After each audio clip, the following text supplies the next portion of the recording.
नमस्कार दोस्तों, स्वागत है आपका एक बार फिर से हमारे YouTube चैनल पर। दोस्तों आज का हमारा वीडियो है, स्पेशल वीडियो है एज 45, यानी कि एज 45 के नियर बाई आप हैं और नौकरी पेशा हैं, नौकरी करते हैं, तो ये वीडियो आपके इन्वेस्टमेंट से रिलेटेड, आपकी स्किल से रिलेटेड, आपकी वेल्थ से रिलेटेड, आपकी असेट से रिलेटेड ये सारी प्रॉब्लम्स को दूर करेगा। आप कहाँ फंसे हुए हो। हम नौकरी को हमेशा दोष देते हैं कि हमारी नौकरी, हमारी सैलरी कम है, हमारी इनकम कम है और उसकी वजह से हम इन्वेस्टमेंट नहीं कर पाते हैं। आखिर वो क्या क्या पॉइंट हैं जिनके अंदर हम फंसे रहते हैं और जिसकी वजह से हम प्रॉपर तरीके से अपनी वेल्थ असेट नहीं बना पाते हैं। और फिर उसके बाद हम कहते हैं कि काश हमने ऐसा कर लिया होता, काश हमने वैसा कर लिया होता और हमने अगर सही टाइम पे सही डिसीजन ले लिया होता तो आज हम ऐसे होते वैसे होते। तो ये गलती आप कर चुके हो या आप इस एज ग्रुप में आने वाले हो, आपकी यंग एज है, तो ये वीडियो आप लोगों के लिए काफ़ी ज़्यादा इन्फॉर्मेटिव, इंटरेस्टिंग और काम का होने वाला है। यानी कि वीडियो को आप एक लास्ट देखेगा और इस वीडियो को चलते फिरते मत देखेगा, आराम से तसल्ली से कोने में कहीं शांति से बैठ के देखिएगा, क्योंकि ये वीडियो आपकी लाइफ को चेंज कर सकता है, आपकी वे ऑफ थिंकिंग को चेंज कर सकता है, जिससे आप अपने सारे बिगड़े हुए कामों को बना सकते हैं और सही समय पर सही डिसीजन ले सकते हैं। तो दोस्तों ये वीडियो काफ़ी ज़्यादा काम का होने वाला है। जल्दी से इस वीडियो को लाइक कर दीजिए, शेयर कर दीजिए। चैनल पर यदि आप नए हैं तो चैनल को भी सब्सक्राइब कर सकते हैं। तो देखिए, इस वीडियो के हम कोर टॉपिक की बात करें तो नौकरी, यानी कि जॉब चारों तरफ घूमेगा। जॉब का फंडा है वो आपका नौकरी। इस वीडियो के अंदर नौकरी का फंडे के अंदर सारा चीज़ें, इसके इर्द गिर्द हम घूमेंगे और चीज़ों को समझेंगे। देखिए, नौकरी आज के समय पे हम लोग क्या बनाते हैं कि नौकरी को जी का जंजाल बना लेते हैं या फिर हम अपने पूरे जीवन को नौकरी के अंदर ही फंसा देते हैं। ठीक है जी। यानी कि आप नौकरी कर रहे हो, पैसा कमा रहे हो, आपका बच्चा होगा वो भी सिर्फ जीरो से स्टार्ट करेगा और वो भी नौकरी करेगा, आपके फिर उसकी जनरेशन होगी वो भी जीरो से शुरुआत करेगा। तो इस प्रकार से हमारी जो नौकरी की जर्नी होती है वो स्टार्टिंग से ही स्टार्ट होती है हर किसी के लिए, यानी कि पहली सीढ़ी से। आप मान लीजिए ये सीढ़ी पहली है, दूसरी सीढ़ी है, तीसरी है, चौथी सीढ़ी है, इस तरह से। तो आपकी जनरेशन आपने यहाँ से स्टार्ट की, आपका बच्चा भी यहाँ से स्टार्ट करेगा, उसका बच्चा भी यहीं से स्टार्ट करेगा। तो जॉब जो सैलरी होती है ना, जो हमें तनख्वाह मिलती है, वो ऐसे ही होती है। लेकिन जो बिजनेसमैन होता है वो क्या करता है कि वो स्टार्ट यहाँ से नहीं करेगा, वो एक जनरेशन होती है, उसने यहाँ से स्टार्ट करते करते वो यहाँ तक पहुँच जाता है। फिर जो अगली जनरेशन आती है वो यहाँ से स्टार्ट करती है, फिर तीसरी जनरेशन आती है वो यहाँ से स्टार्ट करती है। तो इस प्रकार से हमें क्या करना है, हमें जस्ट लाइक जो बिजनेस फैमिलीज होती हैं उसकी तरह हमें सोचना पड़ेगा, उसकी तरह इन्वेस्ट करना पड़ेगा। लेकिन उसके उल्टा जो एक नौकरी पेशा इंसान होता है वो कहाँ फंस जाता है, वो किन चीज़ों में अटक जाता है। EMI देता रहता है, चाहे वो घर की EMI हो, मोबाइल की EMI हो, बीवी बच्चे हों, बीवी बच्चों की उनकी केयर करना है, उनकी स्टडी के लिए, बच्चों की पढ़ाई लिखाई के लिए खर्चा होता है और गाड़ी जॉब छोड़ने की हिम्मत नहीं हो पाती है, नई जॉब को स्विच करने तक की हिम्मत नहीं हो पाती है। क्योंकि 45 की एज में जब पहुंच जाते हैं ना, तो जो आप काम करते हो ना उसी काम को जो नई जनरेशन आ रही है, नई पीढ़ी आ रही है, वो फटाफट कर देती है। तो इस उम्र में नौकरी जाने का खतरा ज़्यादा रहता है और हमें अच्छी सैलरी एक बार मिल जाती है तो उसी पे अटके रहते हैं। जो एप्रिसिएशन होता है या इंक्रीमेंट होता है वो प्रॉपर तरीके से नहीं हो पाता है, तो उसकी फ्रस्ट्रेशन एक अलग से हो जाती है। तो जब 40 प्लस जब हम हो जाते हैं तो उसके बाद में कई सारे चैलेंजेस आ जाते हैं कि हम अपनी नई स्किल को सीखने में टाइम नहीं दे पाते हैं, या फिर हम ये कहें कि टाइम होते हुए भी हमारा मन नहीं करता है। नए इंटरव्यू देने के लिए हमारे अंदर जो एनर्जी होती है वो कम हो जाती है, हम नई जॉब के लिए ट्राई नहीं कर पाते हैं। हमें शुरू से यही सिखाया जाता है स्टेबिलिटी, कि नौकरी अच्छी पकड़ो और स्टेबिलिटी बनी रहे वहीं पे हमें 10 20 15 पूरी जीवन निकालना है। हमारे मेंटलिटी, हमारे जो परिवार होता है ऐसी मेंटलिटी डाल देता है कि आपने जहाँ पे नौकरी लग गई बस वहीं पे चिपक के रहना है, कोई इंक्रीमेंट की बात नहीं करनी है, कुछ नहीं करना है, बस एक तरह सरकारी नौकरी टाइप होती है ना वहीं पे। तो उससे क्या होता है, उससे बहुत बड़े नेगेटिव इम्पैक्ट निकल के सामने आते हैं। तो इस प्रकार से जॉब को हम क्या होता है, जॉब के अंदर बंध जाते हैं और एक तरह से बंधुआ मजदूरी तरह वर्क करते हैं, जो कि हमारी ना ही स्किल में इंप्रूवमेंट करता है, ना ही हमारी डिसिप्लिन बनाता है। तो बेसिकली हमें जॉब करते हुए हमें करना क्या चाहिए। एक्चुअली 100 होते हैं लोग क्या करते हैं कि जॉब को जॉब की तरह करते हैं और वो जॉब करते हैं सैलरी मिल जाती है, जॉब करते हैं सैलरी मिल जाती है, इसके आगे हम नहीं सोच पाते हैं। तो बेसिकली आप जॉब करते हुए आपको करना क्या है, आपको सोचना क्या है, आपको अपने जीवन के अंदर डिसिप्लिन लाना है। सबसे पहले डिसिप्लिन। आपने जिस इंसान को देखा होगा जिसकी लाइफ में डिसिप्लिन होता है ना, वो अपनी लाइफ में उतना ही बेहतर तरीके से, उतना ही अच्छा कर पाता है, चाहे सुख की बात हो चाहे फाइनेंस की बात हो। ठीक है, तो आपको क्या करना है, डिसिप्लिन लाना है। कम्युनिकेशन, आपको जॉब करते हुए अपनी कम्युनिकेशन स्किल्स को इंप्रूव करना है। जिस चीज़ की डिमांड है, चाहे इंग्लिश लैंग्वेज हो, चाहे आप बाहर के लिए काम करते हो, तो जो भी लैंग्वेज है या आपकी हिंदी लैंग्वेज है, आपकी जो भी लैंग्वेज है ना, आपको दूसरों को कन्विंस करना आना चाहिए। आपकी जो कम्युनिकेशन स्किल्स है ना, वो काफ़ी अच्छी होनी चाहिए। आपको जो ईमेल होता है, क्लाइंट हैंडलिंग होती है, आपको ये प्रॉपर तरीके से आपको सीखनी चाहिए। ये नहीं कि सिर्फ काम चलाने के लिए। एक्चुअली ज़्यादातर लोग क्या करते हैं कि बस अपनी जॉब के अंदर ना काम चलाना चाहते हैं, बस कि काम चल जाए बस, लेकिन आप एक्स्ट्रा नहीं सीखना चाहते हो, आप उसको प्रॉपर तरीके से टाइम नहीं देना चाहते हो। इसकी वजह से होता क्या है कि आपकी जो लैक ऑफ नॉलेज कह लीजिए, या आपके अंदर जो स्किल्स होनी चाहिए, स्मार्ट स्किल्स होनी चाहिए, वो नहीं हो पाती है। जो ऑफिस की जो पॉलिटिक्स होती है, आप उसको भी नहीं समझ पाते हो। आपको ऑफिस की पॉलिटिक्स को समझते हुए उससे दूरी बना के रखनी है और आपको अपने आप को बेहतर बनाना है, लेकिन अपने आप को जॉब में फंसाना कभी नहीं है। तो साथियों, जो मिडिल क्लास होती है ना, मिडिल क्लास कह लीजिए या लोअर क्लास कह लीजिए, इसका सबसे बड़ा जो दुश्मन होता है वो क्या होता है? स्टेबिलिटी। यानी कि हम लोग ये सोचते हैं और हमें यही चीज़ सिखाई जाती है, हमारे जो मस्तिष्क में यही चीज़ें डाली जाती हैं कि स्टेबिलिटी, यानी कि हमें लग करके एक ही कंपनी के अंदर काम करना है। देखिए, लग के कंपनी के अंदर काम करना बुरा नहीं होता है, करना चाहिए, लेकिन साथ में आपको अपने अंदर स्किल डेवलप भी करनी चाहिए, जिससे कि जो कंपनी है ना, वो कंपनी आपका अप्रेजल करे, आपका इंक्रीमेंट अच्छा करे, क्योंकि आप काफ़ी अच्छा काम कर रहे हो, काफ़ी बेहतर काम कर रहे हो। लेकिन हम क्या करते हैं, स्टेबिलिटी के चक्कर में हम ग्रोथ को भूल जाते हैं, क्योंकि जहाँ जहाँ स्टेबिलिटी होती है वहाँ ग्रोथ नहीं हो पाती है। भैया एक ही कंपनी में टिक के रहिए।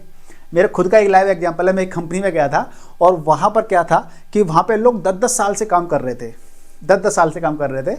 मैंने रिजाइन मारा 1 साल के बाद में, और उसके बाद में 3-4 लोगों ने मेरी देखा रिजाइन मारा। ये फैक्ट बात बता रहा हूँ मैं आपको।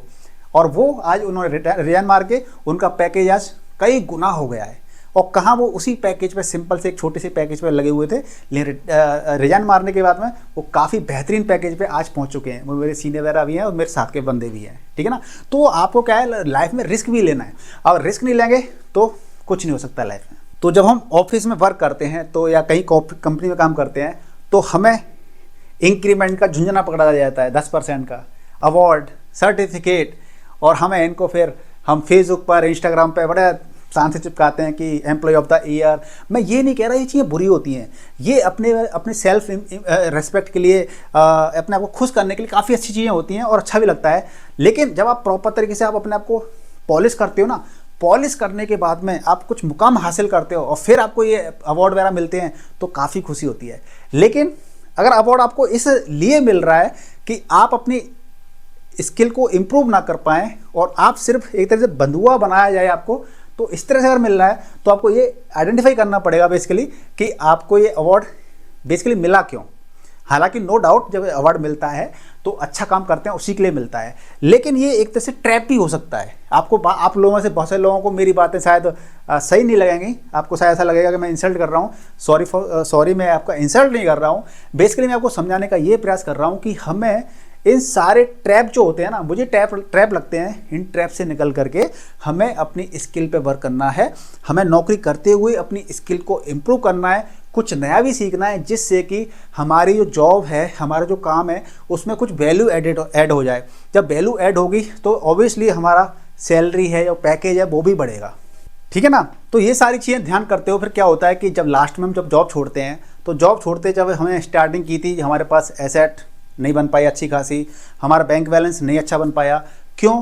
क्योंकि हमने अब स्टार्ट किया था, तब हमारी, चलिए मान लीजिए हमारे पे जिम्मेदारियां कम थी, लेकिन बाद में हमारी जिम्मेदारियां बढ़ी, बीवी बच्चे है ना, शादी वगैरह कर लेते हैं, उसके बाद में EMI के जाल में फंस जाते हैं। तो इस प्रकार से हमारे पास जो वेल्थ बननी चाहिए थी वो वेल्थ नहीं बन पाती है। क्यों? क्योंकि हमारी जो प्लानिंग होती है ना, वो प्लानिंग प्रॉपर तरीके से नहीं होती है। तो 25 साल की उम्र में हमने मान लीजिए 20 साल की उम्र में जो स्टार्टिंग की थी जीरो से, वही हमारी 45 साल या 50 साल या 55 साल की उम्र में भी हम वहीं खड़े होते हैं। क्योंकि साथ साथ इनकम तो हमारी अच्छी आ रही है, साथ के साथ में वो खर्च भी तो होती जा रही है, जो कि बच्चों की पढ़ाई लिखाई और EMI वगैरह, सारी घर की EMI या गाड़ी की EMI, घर की जो सब, मतलब साथ साथ पैसा सेट होता जाता है। आया पैसा, गया पैसा, इन्वेस्टमेंट जीरो। तो देखिए, हमें अपने जीवन के अंदर मनी मैनेजमेंट को समझना है। इन सारी चीज़ों से अगर हमें निजात पानी है, अपने आप को हमें बदलना है, अपनी लाइफ को सेटल करना है, हमें जल्दी से फाइनेंशियल फ्रीडम को अचीव करना है कि हम 45 साल की उम्र में या 50 साल की उम्र में या 55 साल की उम्र में हम रिटायरमेंट ले लें और अपने जीवन को आनंदपूर्वक एंजॉय करें। तो इसके लिए आपको करना पड़ेगा मनी मैनेजमेंट। अगर हम मनी मैनेजमेंट पूरा तरीके से करते हैं तो आप अपने जीवन के अंदर हर चीज़ हासिल कर सकते हैं।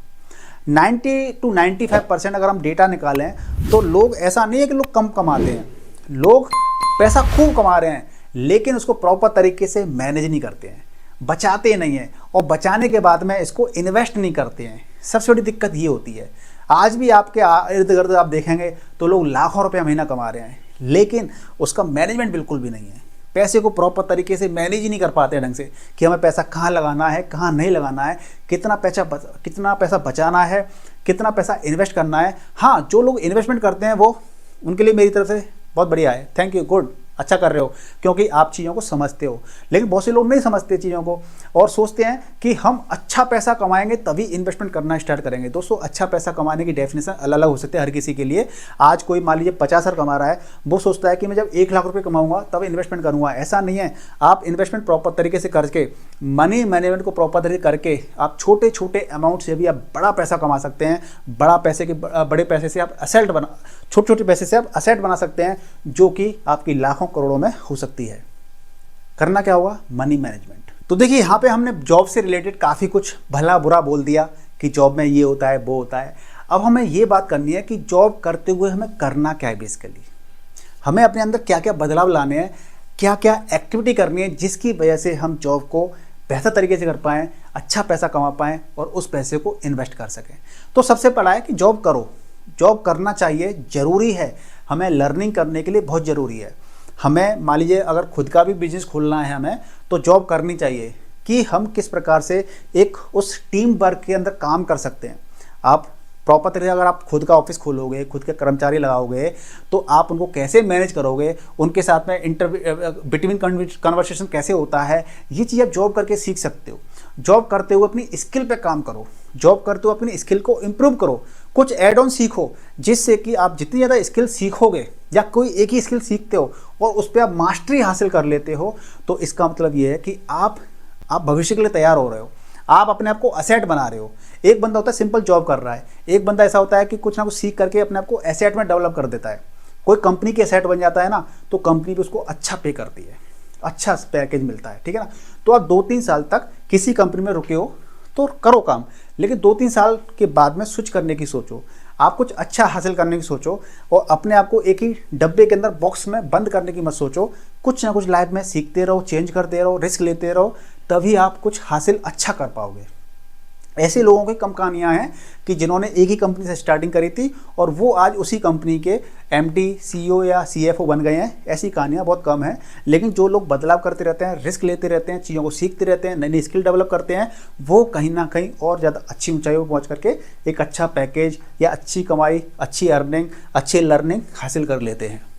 ठीक है जी। तो जॉब पर हमें इस तरह से फोकस करके अपनी स्किल को ऐड ऑन करके, इससे क्या होगा, हमारी अर्निंग बढ़ेगी, सैलरी बढ़ेगी। अब इस सैलरी का करना क्या है? लोग ज़्यादातर क्या करते हैं कि इस सैलरी को, जैसा कि मैंने पहले ही बताया, कि लोन की जो ईएमआई होती है उसमें खर्च कर देते हैं। लोन की ईएमआई आपकी गाड़ी की हो सकती है, आपकी 4 व्हीलर की हो सकती है, आपके घर की हो सकती है, या कुछ और XYZ आपकी ईएमआईज हो सकती है। उसके अलावा कपड़े ब्रांडेड, ये पार्टी सार्टी, मतलब ज़रूरत से ज़्यादा चीज़ें होती हैं, तो हमारा पैसा ज़्यादातर हम इसमें चीज़ों में खर्च कर देते हैं। इसके उलट हमें पैसा क्या करना चाहिए था? जो हमारी अर्निंग होती है, हमें अपनी स्किल पे पैसा खर्च करना चाहिए था। मान लीजिए कहीं हमें कुछ स्किल सीखने के लिए कहीं पैसा पे करना पड़ रहा है, पैसा देना पड़ रहा है, पे करना पड़ रहा है, तो हमें वहाँ पे पैसा देना चाहिए। आपको स्किल पे पैसा खर्च करना है, आपको इन्वेस्टिंग में पैसा लगाना है, इन्वेस्टिंग करनी है, या इन्वेस्टिंग सीखने के लिए आपको पैसा खर्च करना है, तो उस पर पैसा खर्च करना है। बिजनेस का सेंस डेवलप करना है, तो बिजनेस सेंस डेवलप करने के लिए आप अलग अलग बिजनेस टूर भी कर सकते हैं, मीटिंग सीटिंग कर सकते हैं, तो आपको पैसा वहाँ पे खर्च करना है। और मनी माइंडसेट आपको डेवलप करना है कि पैसा आपके दिमाग में घूमना चाहिए कि मैं अगर 1 लाख रुपए कमा रहा हूँ, 2 लाख रुपए कमा रहा हूँ, 3 लाख कमा रहा हूँ, तो इस पैसे को मुझे प्रॉपर तरीके से कैसे इन्वेस्ट करना है, कहाँ लगाना है। तो जितना मनी माइंडसेट आपका हो जाएगा, आपके पास उतने अच्छे ख्यालात होंगे, उतने अच्छे आपके पास विज़न होगा, और उस विज़न के तहत आप अपने उस पैसे को अच्छी जगह पे इन्वेस्ट कर पाएंगे और पैसे से पैसा ग्रो करने के काम में लगा देंगे। क्योंकि जब पैसे से पैसा ग्रो करेगा ना, तभी आप फाइनेंशियल फ्रीडम को अचीव कर पाएंगे। बहुत सारे लोग ऐसे हैं कि जो कि 40 और 45 एज के हैं और आज वो बोलते हैं कि काश मुझे म्यूचुअल फंड के बारे में अगर पहले जानकारी हो गई होती तो शेयर मार्केट तभी पैसा हेडेक वाला काम है कि शेयर मार्केट में पैसा लगाएंगे तो कंपनी डूब गई तो क्या होगा और क्या नहीं होगा, चलो हेडेक का काम है। लेकिन काश मुझे 10-20 साल पहले मालूम पड़ गया होता म्यूचुअल फंड के अंदर पैसा लगाने से हमारी वेल्थ इतनी बन सकती है, तो हम ये पैसा लगा रहे होते। तो दोस्तों अगर आपको ये अगर ऐसा है, रिग्रेट है आपके अंदर और आप इन्वेस्टमेंट करना चाहते हैं, तो आज से भी स्टार्ट करके आप 55 साल की फाइनेंस फ्रीडम अचीव नहीं कर सकते, लेकिन फिर भी आप एक काफ़ी अच्छा अमाउंट आप बना सकते हो अगले 10-15 साल के अंदर। तो उसके लिए क्या करना पड़ेगा, आज से ही आपको इन्वेस्टमेंट करना स्टार्ट करना पड़ेगा और जो भी आपकी अर्निंग है उसका कुछ हिस्सा आपको इधर इन्वेस्टिंग में डालना होगा और अपनी स्किल को सीखते हुए, चीज़ों को सीखते हुए, लर्निंग करते हुए आप एक्स्ट्रा पैसा कमा करके भी आप उस पैसे को अच्छी तरह से इन्वेस्ट कर सकते हो और एक अच्छी वेल्थ बना सकते हो। तो इस वीडियो का सार क्या है कि अगर आप लाइफ में स्टेबिलिटी देखोगे कि स्टेबल तरीके से मुझे एक ही कंपनी के अंदर काम करना है, तो ये आपकी ग्रोथ को रोकती है। स्टेबिलिटी मतलब कि ग्रोथ को रोक देना, और ग्रोथ करनी है जीवन में तो रिस्क लेना पड़ेगा, और रिस्क लोगे तो उसका कुछ रिजल्ट आएगा, और उस रिजल्ट को आप इन्वेस्ट करेंगे तो आप अपने जीवन के अंदर एक फाइनेंशियल फ्रीडम को अचीव कर सकते हैं, एक अच्छा खासा वेल्थ बना सकते हैं, और आप फिर जॉब के मजदूर नहीं रहेंगे, जॉब में फंसे हुए महसूस नहीं करोगे, आप फ्रीडम महसूस करोगे। तो मुझे उम्मीद है कि आपको ये वीडियो मोटिवेशन लगा होगा, काम का लगा होगा, आपको शायद थोड़ा सा एक मोटिवेशन भी आया होगा, आपका थोड़ा सा फ़ायदा भी होगा। अगर आपको हुआ है ऐसा तो वीडियो को लाइक कर दीजिए, शेयर कर दीजिए, चैनल पर नए तो चैनल को सब्सक्राइब कर लीजिएगा। मिलते हैं नेक्स्ट वीडियो में, तब तक के लिए गुड बाय, टेक केयर, जय हिंद।